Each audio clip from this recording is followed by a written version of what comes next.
And then I decided one day I wanted to go and become a dental surgeon. And it was like, everyone sort of said, well, what do you do that for? I mean, my parents said, don't do it. Don't do that. But I decided to kind of defy everyone and do it anyway. So Arab Health, or as it will now be called, World Health Expo Dubai has been absolutely fantastic this year. Fantastic because of the volume of people that attended. Amazing in terms of the support of UAE, Dubai and the region as a whole. But also the fact that people from across the world came together, connected, people were collaborating, sharing ideas, sharing solutions. And what makes a good relationship? You talk about, I agree with you. I mean, 15 years spent in these industries, in consulting, advisory and recruitment. What are the key things or key aspects that make a good relationship, particularly in the Middle East in contrast to the UK?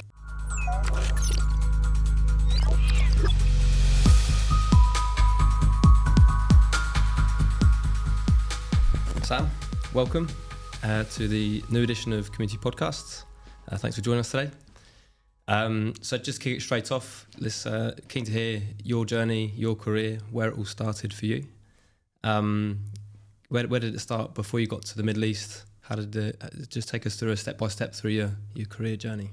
Well, my career journey probably really started off when I was about 11, I think. Mm-hmm. And that was being thrown into our family business. And that wasn't really by choice. It was because basically my dad made me do stuff. But that's probably the best thing that happened to me, because it sort of really taught me about business, about doing deals, about working globally. And that brought me to the Middle East. It took me to South America, pretty much gave me an opportunity to sort of see different parts of the world. And it started off there. And then I decided one day, I don't know why, but I wanted to go and become a dental surgeon. And it was like, everyone sort of said, well, what do you do that for? I mean, my parents said, don't do it. Don't do that. But I decided to kind of defy everyone and do it anyway. And that was kind of the next part of the journey. But I took a bit of a detour, went into retail tech for a little while, and started designing and setting up e-commerce sites for a big retailer. I went to fintech for a while in a major bank and helped them create online banking systems, and then went back to clinical practice. So that's sort of where things started. Then clinical practice, got a bit bored in primary care, and then went back into hospital, and public health, and then management consulting. Got bored again, decided to convert and train as a lawyer, and then thereafter it's all been a portfolio career ever since, and splitting my time between technology, clinical things, and regulation and law. So that was pretty much what happened. Yeah. And the portfolio career is something definitely we can dig into on this discussion. I think a lot of our partners, associates and listeners, are doing currently or certainly have an ambition to become a bit more portfolio as a business leader in their own right. So just keen to kick the tires on that with you. How did it start for you in actually that transition into a portfolio?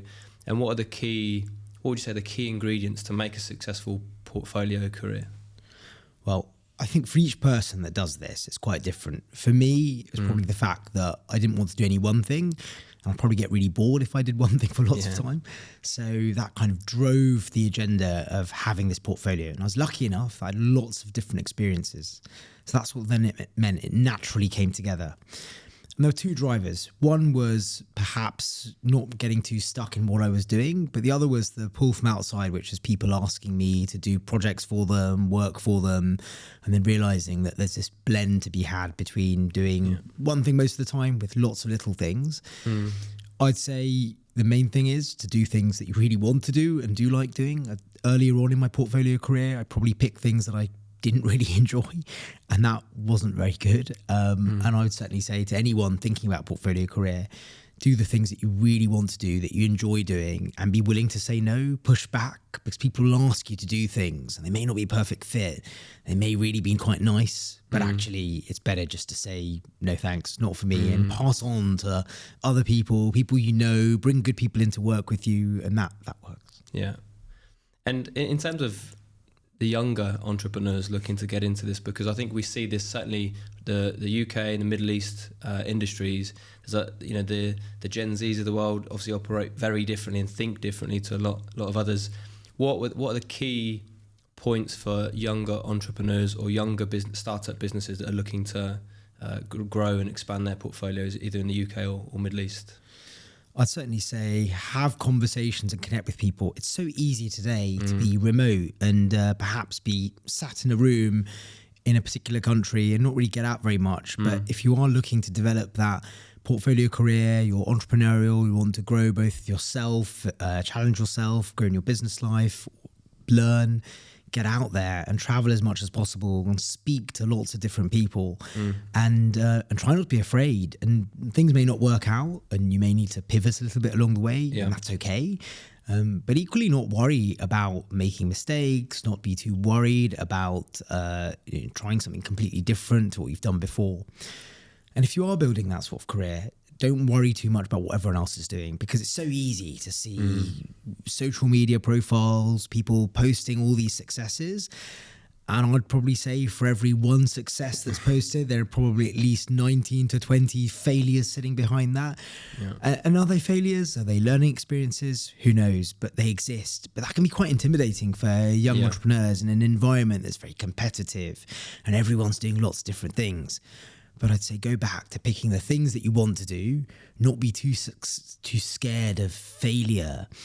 Enjoy speaking to different people and actually get out there and connect connect in a really authentic way. Be yourself, take yourself into that environment. Especially here in the Middle East, I've noticed people do like to get to know each other. It's not just a transaction about work. It's also about a social dimension to it, sitting down and enjoying everything from whether it's some tea or all the way through to like actually going somewhere and having a walk or a wander. And that can be quite disarming for people. They're not used to a social dimension to doing business, and be prepared that in other parts of the world, unlike Europe, it's less transactional.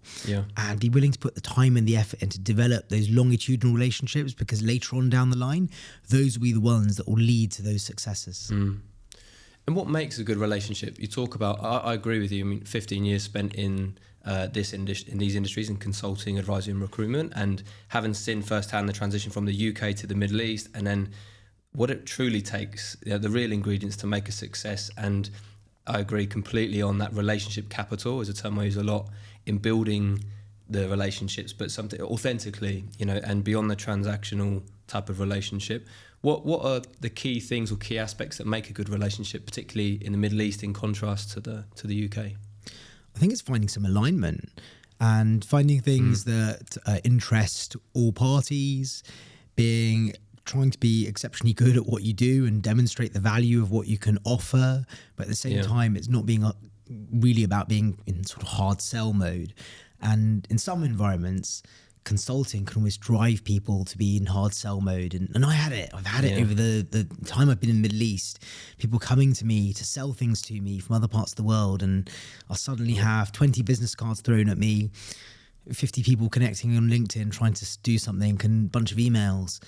And it'll all be about what they can offer, but they're not really interested in what it is, the problems that I need to solve. And I think if you're that person going out to find out what you can do to help someone, get to know them, what's on their mind, what worries them, what are they interested in, what are they interested in beyond just the work, and how can you help them achieve those things, and how can they perhaps help you in learning about the environment. But be curious and be inquisitive, but try necessarily not to get to the hard sell or the sell, and let that almost come naturally. It's that 2 ears, 1 mouth saying, right? And if you're a good listener, and I think you're right, it becomes quite organic then. There's no pitching or selling involved, is there really? And it is that. It's that organic piece of being so comfortable in a conversation that you're not really worried about actually saying anything. They already know what it is that you can offer them. And at the same time, you've almost got to learn what their problems are, their issues are, and how you might help them. And it's those things where you come across something, that particular solution is going to help that person.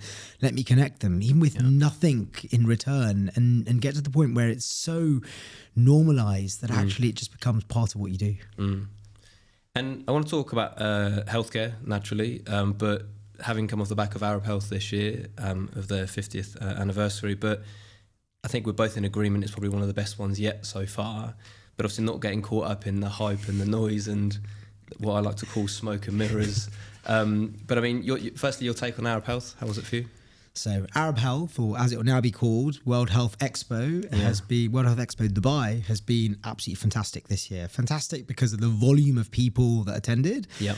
Amazing in terms of the support of UAE, Dubai, and the region as a whole. Yeah. But also the fact that people from across the world came together, connected, people were collaborating, sharing ideas, sharing solutions, and that made it special. But what was really interesting for me, which is unlike perhaps any other event that I go to, were the actual transactions and deals being done on the exhibition floor. We were seeing agreements being signed, hospitals actually being open to listening to people with solutions and actually there and then agreeing to things and committing. That's unusual. That's not something I see in the UK. It's not something I really see in the US. It's not something I've seen in other parts of the world, but it's something that happens in this region more so than others. But this year it was spectacular. It was spectacular because the people organising it, Informa, had put on a number of extra events for the 50th anniversary. Yeah. The government of Dubai had actually demonstrated their support by the leadership of Dubai participating in some of those events and demonstrating their support for bringing together the world's leaders in healthcare. And then we saw the new launch of Informa's WHX Tech, which is again another part of Arab Health. So this year was pretty special, and it brought together lots of key players from other parts of the world, but also demonstrated how this region is connecting to entrepreneurs, innovators to solve the issues of healthcare. Yeah. And how does it differ, like in your view, like the GCC region in the wider Middle East, but compared to the UK health economy in particular?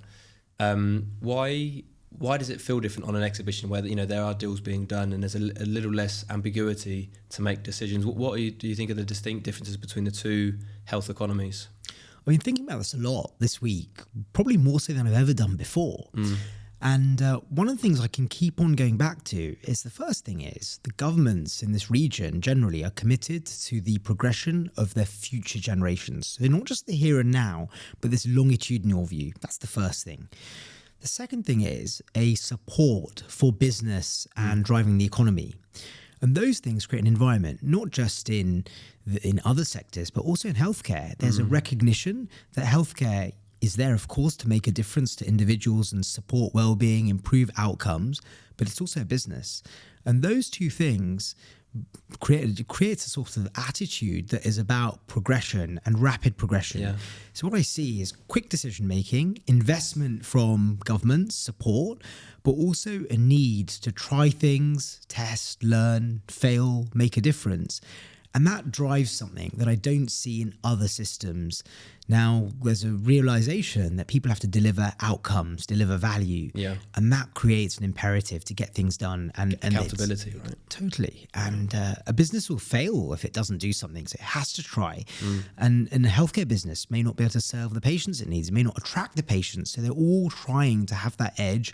And that drives this sort of approach of getting things done. And I find it quite interesting that I think when you start to dissect the GCC and you look at the different regions within the area, but the Qatari health system is very different, obviously, on their insurance model now. You've got UAE that's obviously fully private and very efficient and far less dependent on external capabilities or consultancies to drive change or innovations because they typically have it in-house.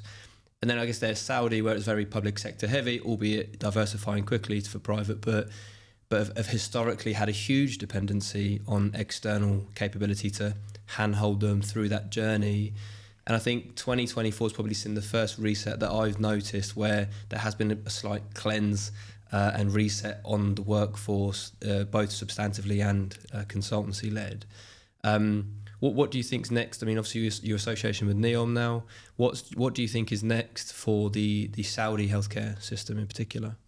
The Saudi healthcare system is fascinating right now because they've gone through this seismic change. We've seen the ministry reorganize itself, the regulators split out, the creation of the clusters, which are effectively accountable care organizations for all intents and purposes, and the creation of NEOM. And all of these things demonstrate the change that's taking place in the KSA health system. There's a bigger piece there, which is about this future generation and the recognition that it's not just about health, but it's also about well-being, the prosperity, the happiness of a future generation. And you see this alignment in the creation of not what's just a health system, but something which is about a way of living and a way of existing. And so things that have changed. The first thing is this move to this accountable care organization type approach. And that's really devolving responsibility, creating local accountability, local decision making, and some alignment of standards. The second thing is a focus on some of those long-term conditions that affect a population far on down the line, as opposed to a very reactive, urgent, emergency case-based system, which is something that was quite common in Saudi, but now is moving towards sort of more primary care type approach. Preventative, and you know, of course, recognize prevention.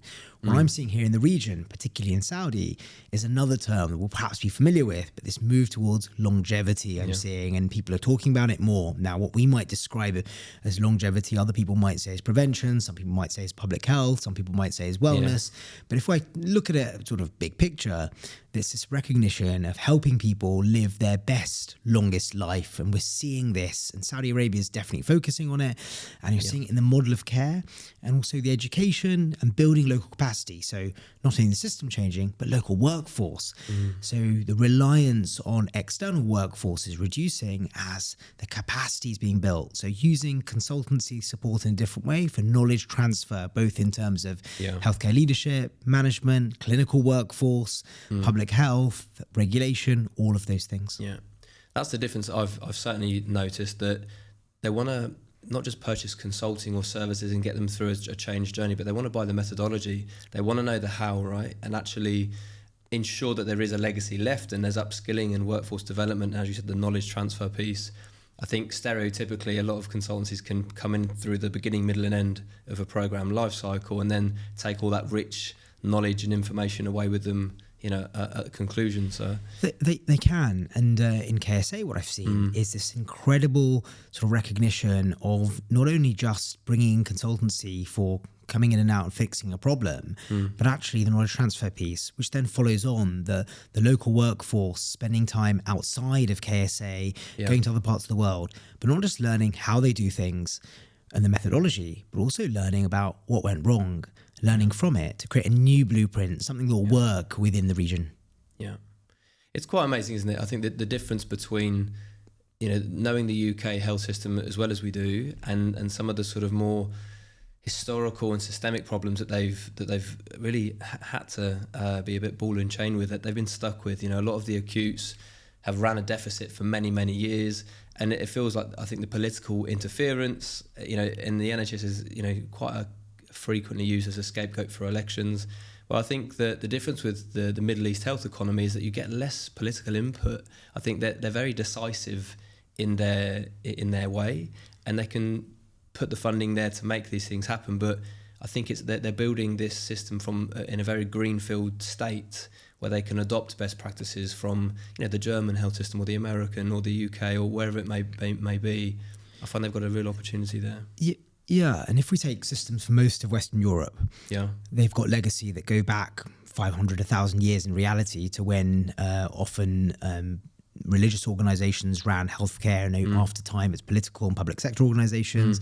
And so there is legacy deep rooted in the culture, the psyche, the systems of Western health systems. That's not that different in the Middle East, but often the Middle East has taken its cues from other parts of the world. And take somewhere like the UAE, it's been a trading center of the world for thousands of years, with people coming from the East, from Africa, from the West, from the North, all centering here. So that fusion of cultures also brings a fusion of healthcare systems. And one of the things that we've got less of in the Middle East is less legacy than we do in perhaps the West. Take a system like the NHS in England, for example. It has got a burgeoning population, rising need, and a system that's very much based on what is public purse underwritten by the Treasury. Learning from that, if the Middle East and in particular these regions like KSA and the UAE were to do this, they would very soon have a growing population with a set of needs that they wouldn't be able to necessarily pay for and manage. So recognizing what's happened in the West, they're starting to pick up on that and really trying to drive a system that avoids some of those problems. Now, places like the UK have got its own problems and they can't necessarily solve them overnight. They've got a different set of economic levers. But learning from that has certainly, I think, helped and shaped what happens in other parts of the world, that they don't make the same pitfalls and mistakes. It's I think it's also a huge opportunity with their non-healthcare markets, what they've been building up and trying to diversify, because I think obviously they've been very dependent on oil through their success, through their journey, but the non-oil markets in particular, and how they've really developed financial services, retail, FMCG, utilities. I think they've, both UAE, Saudi and the wider Middle East region, I think have come on hugely in the last 10, 20 years. It's been massive. Yeah. If I go back 30 years to when I first came to this region, it was very different. I'd go outside and there were very few buildings. There wasn't even air conditioning in every sort of place. And there were some animals roaming around back then. And that's changed. You can see the difference. There were times when I came in the 90s with my father and saw ships docking, oil being pumped out the ground. That's no longer the case. And we see the diversification in absolutely every part of the economy. And the digital economy has grown. If we look at what's happened, the UAE is the most internet penetrated country in the world. And you see that in every part of what happens. E-commerce is driven from places like this. And you see other parts of the economy grow. And naturally that improves digital literacy of the workforce, knowledge of the workforce, awareness. And these things have driven a change from an oil-driven economy to one which is really based on business, tourism, other things are happening. And this is not unique to the UAE. Yeah. This is happening across the region. The Red Sea project itself in Saudi Arabia is an example of how they're building a system and infrastructure for tourism, for sport. NEOM itself is an example of this in KSA. We see this in Qatar with what they've done in terms of how they've diversified what they're focusing on, but their global reach. And so it's something that we're spotting all the time. And you see it in the education as well. The type of courses, programs on offer here are completely different to what you would have seen 30 years ago. Yeah, absolutely.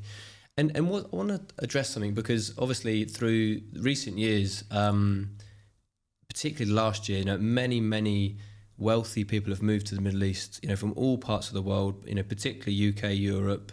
But what's the attraction? Because I think you touched on a really good point where it's not just about health systems, it is more about well-being and happiness and other factors that, that support health and well-being generally as a portfolio. What are they doing so right to attract that? Because it's not just down to different tax regimes or such things. That's not the only driver for many. But what are the Middle East doing so right as a region to attract so many people where their populations are increasing so quickly? If we just look at culture, attitude, people have a positive attitude in general. There's less cynicism around. People are generally going about in a progressive way and are supportive of one another. And that's quite nice to see. It's nice to see people trying to help each other where they can. You also see it in what people have available to them, the sports facilities. That's really made a difference. People can come along and enjoy a better lifestyle if they wanted to. Other things, they can participate in activities all year round that may not be so available in other parts of the world. But you see it in terms of the global centeredness of parts of the Middle East. It's connected to pretty much every other part of the world. It's easy to get to, but also easy to trade with other areas. The diversity in the environment, the range of cultures available, all of these things make it attractive. But other things, the regulation is not designed to be really create a barrier or a challenge to doing anything, but actually designed in a way to try and support growth. And that's quite different.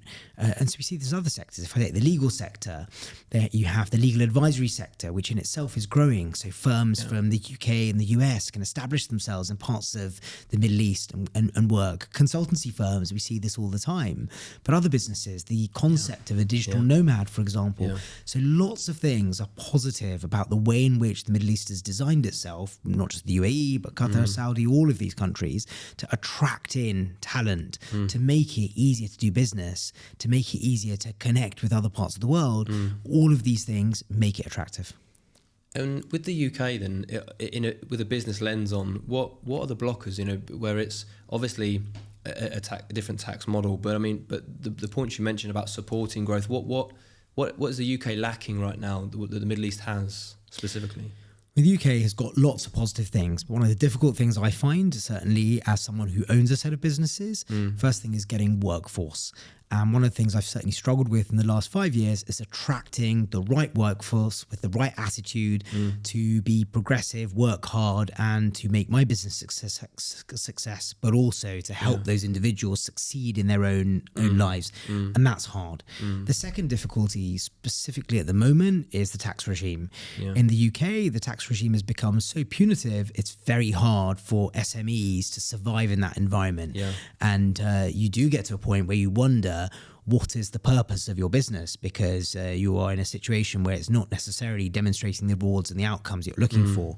Trading with public sector in the UK, when you're trading with public sector, and I run a healthcare business, as you know, and that business is trading with public sector, but it works in a way that can be quite acrimonious at times. It's very hard to get decisions made. Whereas they come to places like the Middle East, you get decisions made very, very rapidly, and they're very direct. You ask someone a question, you get an answer. And so those things can be quite different. Other things sort of that make the UK quite challenging, you tend to also find that the amount of regulation that exists is there for a purpose. That's a good thing. But at the same time, some of those things are not designed with business in mind. So as a business leader in the UK, those things can be difficult. And there are lots of great things about the UK. Education regime is absolutely amazing in the UK, but the challenges of doing business is much harder than it is in the Middle East. And defining success, I mean, obviously you've had a successful career in doing a number of different things, and that's the very essence of a portfolio career. But you, in terms of defining success, some of the key factors, and you mentioned obviously about, some of it is based on timing, and it depends on what stage of your career, how you would define success. But talking to you now and where you're at today, what would you say are some of the key points of success for you? Like, what are the key ingredients that would make a successful portfolio career, would you say? I mean, I've probably touched on this earlier on, but I think success is relative. It's about what success is for you as an individual. For some people, success is financial success. For others, it's personal growth. For some of them, it's family success. For me, it's probably all of those things. But what are the ingredients? What sort of creates success? I think it's attitude is the first thing. You have to have an attitude which is a growth mindset. And some people have that naturally, some people don't. And that drive has to be there to create success. Without drive, there's unlikely that there's going to necessarily be success. And having some key goals, metrics that you focus on, and not necessarily going off course. So if you are going to go off course, do it in a purposeful way. But noise can sometimes result in people going off on a different path and not getting to the outcome or the goal or the place they want to get to. But having those things helps create an environment for success. Now, have I been successful or not? Well, somebody will tell me one day when I'm not here, perhaps. But at the moment, there are lots of things that I perhaps do that might seem successful on the outside. But for every one success, I'd probably say there are 20 things that go wrong every single day. And it's those things that people don't see. So they see all the nice posts on social media and think, all right, that's all great. But there are lots of difficult things behind it, trade-offs that happen all the time. And it's knowing when to balance those trade-offs that are also part of those successes. Absolutely. And you touched on it earlier about, not comparing yourself and that whole social media trap, and probably part of the reason why I'm not on many social media platforms myself. I think if you have a plan A and you stick to plan A and you haven't really got a plan B to be distracted with, 9 times out of 10 you will succeed. But one thing I think is a key thing that I've learned is you learn nothing in success. I think that all your learns will come from those failures. And I think people, you mentioned about, sharing one success on LinkedIn, but there's probably 30 failures behind that or something. And I think that's true, but I think there's a lot of grace in being proud of those failures, and whatever that looks like, as embarrassing as it may seem, to the public. But I think there's huge substance to that in forming who you become as a person, but as a business as well. I couldn't agree more. Now, one of the interesting things is, certainly in the Middle East region, people still aren't so comfortable talking about their own failures. And that is something you have to get used to in this area. Perhaps in places like the UK and the US, we're almost more used to talking about some of these things. And some people, of course, have business therapy and business counselling now to talk about those things, which is also positive. And there's perhaps somewhere in between. But it is important that when asking anyone about what they do right and how they got there, it's also finding out what went wrong. And I can certainly touch on a lot of points in my life where things went wrong, whether it's exams that didn't work out, jobs that didn't work out, disagreements in the workplace, disagreements in home, disagreements with my parents, all of those things that happen, massive financial losses on deals that have gone wrong, making the wrong choices in deals that have happened, picking the wrong courses at times, going down the wrong path. All of those things have happened and still happen every single day. And for all of those things posted on those wonderful places like certain social media channels, all of these other things happen every day. Yeah. And it's good to hear, like, in terms of validation for anybody that's listening that, you know, might be going through a tricky time. And, you know, economically, 2024 was a tough year for many businesses, many industries. There's been a suppression on spend globally, various economics that impact that directly. Certainly the record number of global elections doesn't help. There's some big ones in there as well. So I think that suppression on spend is naturally impacted all the SMEs and many smaller businesses. But I think there is a lot to take from that. If you can evolve with the market and continue to find your niche and find your gap, you know, in the market, that there are opportunities out there, but perhaps have to look a little bit harder right now for those. Right, you've got to look a bit harder, but you also be willing to take a little bit of risk, to change, to go after something that you see is going to work, and trust your instinct. Totally. And the worst thing anyone can do is stay static and keep on doing the same thing, because that's not necessarily going to lead to growth. You might lead to something very, very stable and perhaps not change. And for some people, that's okay. But being successful also means identifying those opportunities, be willing to take the risk and grow with those trends that exist out there. What springs to mind, like in the last few years, like a recent example, because I mean, I like to use the term failing forward quite a lot, and that goes back to being proud about the failures and what have you, or maybe something at the time felt like it didn't really work, but it paid off later. Is there anything that springs to mind in the last few years that you think you may have failed forward? Absolutely tons. I mean, I could probably spend like hours telling you about this, right? How long have you got? Well, a couple of weeks. So lots of things have happened, but there have been things particularly in the workplace, where I've been in roles where I got to the end of those roles. Those roles are not necessarily the best roles for me, and I probably should have just stopped and left and moved on and done the next thing. And we got to junctions where I had no choice but to go. And certainly if I go back to my career in the NHS, I got to a point at the end where I just needed to leave. I'd had enough of it. But equally, if I look back, it's the best thing I ever did. And that then sort of created my next iteration of my career and my work, and things that I've done, risks that I've taken. I once upon a time wouldn't have necessarily thought that I was going to go back into clinical practice and create a group of practices. And that sort of happened by accident. I risked everything on it, but I had to do it. It was child number one was coming along, and I had to sort of make a choice as to, do I create my own business or not? And that changed a certain direction that I went in. And along the way, there were definitely failures. There were points at which I didn't earn anything for about a year and a half, 2 years. And one moment was thinking, am I going to carry on doing this? And had to see it through and push myself a bit harder. So there have been lots of things that haven't worked out in the best way. But then from that, I've learned, changed, adjusted, adopted, adapted, and done things to make them more successful or create something from them. And what aspects of a person, you know, when you collaborate with someone, whether that's a client, a partner, an associate, what are the key things that you would look for, like in a person? Because I mean, for me, you mentioned a couple of terms that really ring true with me around authenticity, and for me, certainly humility, and I think a lot of the other characteristics of a person can also be coached. You know, if they're part of your team, or, you know, I choose to try and work with people that I genuinely like, you know, to be around. Is there specifics around that for you? Like, do you have a bit of a framework in the back of your mind about the type of characteristics that you look for in people generally? Yeah, I mean, I tend to find that if someone has aligned on some values, that's important. We don't have to share exactly the same values. We have to work in the same way. Yep. But being aligned on some of those things is important. So being growth orientated is important. Wanting to learn, being curious is important.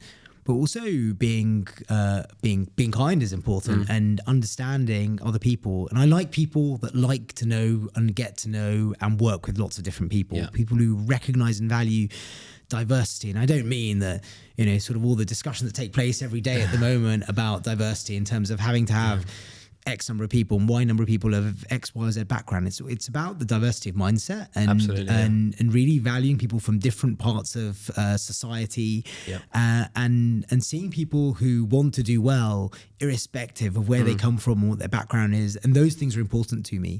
And people who want to see other people succeed, that's really important. And one thing I was taught very early on was if you ask someone for help, generally speaking, they'll help you. And finding people who have got that attitude that want to help other people, I think it's super important. And those are the people I want to work with. Yeah, absolutely.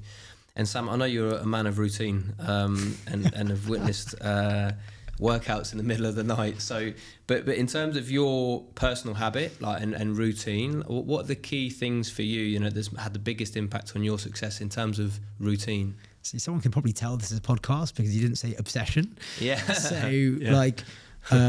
as you know, and we've spoken about over the many years, I had to almost give myself a bit of routine.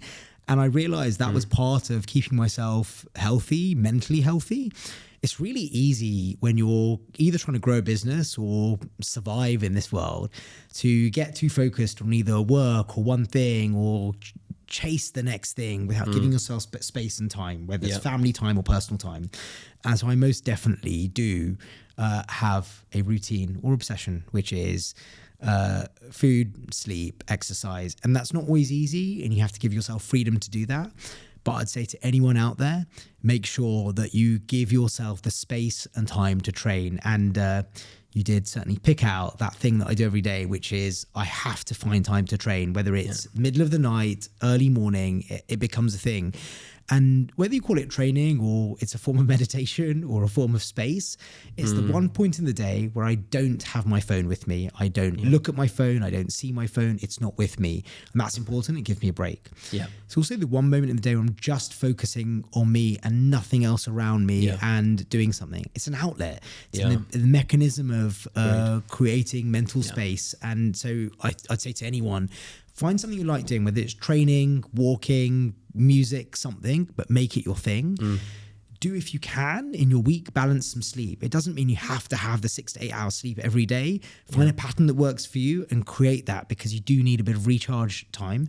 But also try and eat well. It's really easy in probably the environments we all work in healthcare or industry, to go to lots and lots of events, end up either eating food that you shouldn't, drinking things that you may not want to all the time. And that doesn't necessarily create a healthy or well environment, but create yourself space to do some of those things for yourself. Yeah, protect your time a little bit. Absolutely. I did notice the order of sequence there. Sequentially, you said food, sleep, then exercise in your most favourite order, but duly noted. And looking back on your journey, Sam, what are the proudest moments that still motivate you today? And that can be through anything, but what springs to mind first? I mean, there are lots of moments. One of the biggest motivating factors was probably having a child, because everything changes. It's right, actually, I do actually now need to earn. I need to do something, so that changes things. So that was a proud moment. And a proud moment both for us as family, but also for things for me personally in terms of it created drive as well. Purpose. Absolutely. And it's sort of thinking about what I'm going to do, and you start thinking of legacy at that point. Other proud moments of creating a business from nothing. I didn't think I'd do it, and I have done, and now we're sort of at practice number 7, which is quite nice. And then having other points in time where I've been able to pivot and change from where I wouldn't have seen it coming, to going from healthcare to law. That's been another interesting junction in the journey. So there've been quite a few over time, and some have been personal, family, some of them have been business, and some have been education. Yeah. And you've outlined the routine and protecting your time for both the work-life balance. How would you define happiness for oneself? Like how would you define that off the bat?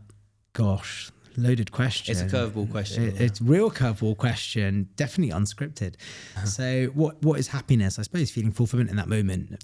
Being able to sit back and enjoy a moment, I think, is happiness. Whether you're sat on a plane enjoying that moment, sat on a beach, with your family, whether it's wherever it is, but just enjoying a moment and being fulfilled and not being stressed or anxious at that point is probably a point of happiness. And do you think you found it? Definitely not. But in a moment, yes. Do I have it overall? Probably. But I don't think happiness is necessarily even a continuum. And you can probably be happy in a moment and but equally be unhappy. Fair. Yeah. But are there points which I have happiness? Absolutely.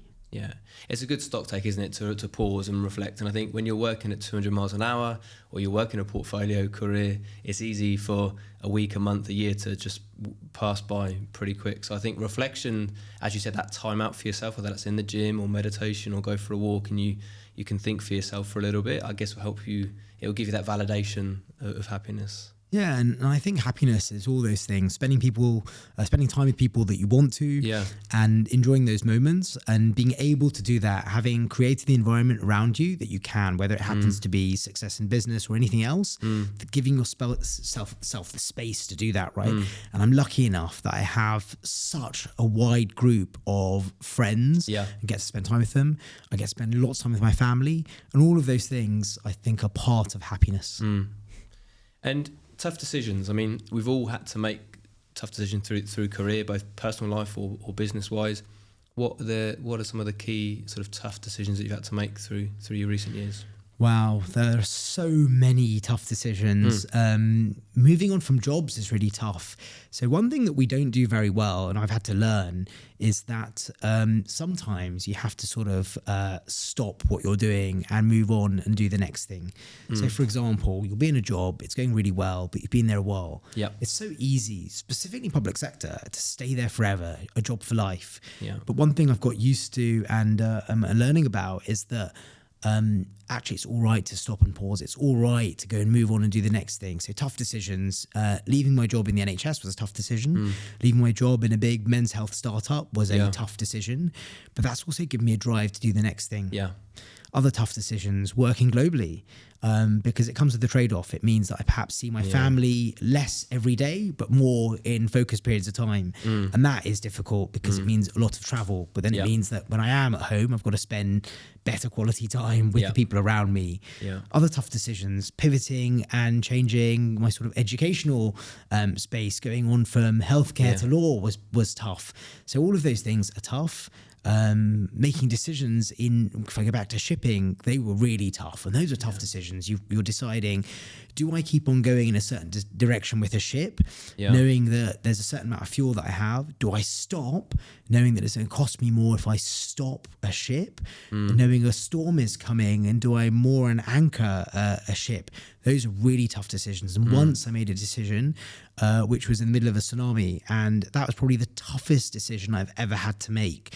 And that was a costly decision, a very, very costly decision. But it was for the betterment of the crew, because had I carried on, yes, I may have been fine. The crew may not have done. I had no idea what was going to happen, but I had to make that decision. So whether it's been in business, whether it's been in personal life, whether it's been in jobs, there have always been tough decisions, and they will continue to be those decisions. But part of it is making the best decision in the moment that instinct tells me is right and is with the best information I have available at that point. Yeah. And what's next for you? I mean, obviously closely affiliated with NEOM now. For me personally, having moved from the UK to the Middle East and equally a tough decision for myself, and the same thing that you have to give a little to get a little. And I think there was that acceptance that you may see your family a little bit less. But I think certain sacrifices then give you the key to the door for other successes. And that's something that I frequently remind myself of, But I mean, in terms of what's next for you, so your NEOM affiliation, what's the next stage of your career, do you think? I'm so lucky. I'm at a point in my career right now where it is probably really a portfolio.